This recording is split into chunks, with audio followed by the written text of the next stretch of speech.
എന്താണെന്ന് നമ്മൾ അറിയാതിരിക്കാൻ പരിശുദ്ധമായ അസ്മാഉൽ ഹുസ്നയിലെ ഈ 2 ഇസ്മുകൾ നമ്മൾ ജീവിതത്തിൽ പതിവാക്കണം. ഇന്ന് നമ്മൾ ജീവിക്കുന്ന ഈ കാലഘട്ടത്തിൽ നമുക്ക് ഏതൊരു കാര്യത്തിലേക്ക് ഇറങ്ങാനും നമുക്ക് പേടിയാണ്.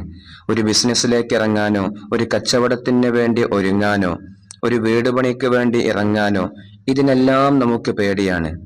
എന്നാൽ നമ്മൾ ഏർപ്പെടുന്ന ഒരു മേഖലകളിലും പരാജയത്തെ നമ്മൾ രുചിക്കാതിരിക്കാൻ വേണ്ടി പരിശുദ്ധമായ അസ്മാഉൽ ഹുസ്നയിലെ യാ മാലിക്കൽ മുൽക്കി യാദൽ ജലാലി വൽ ഇക്റാം എന്ന ഈ ദിക്ർ 99 തവണ നമ്മൾ ചൊല്ലുക.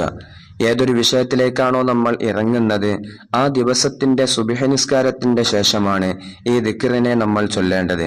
അല്ലാഹു സുബ്ഹാനഹു വ തആല നമ്മുടെ എല്ലാ ആഗ്രഹങ്ങളും നമുക്ക് സഫലീകരിച്ചു തരും.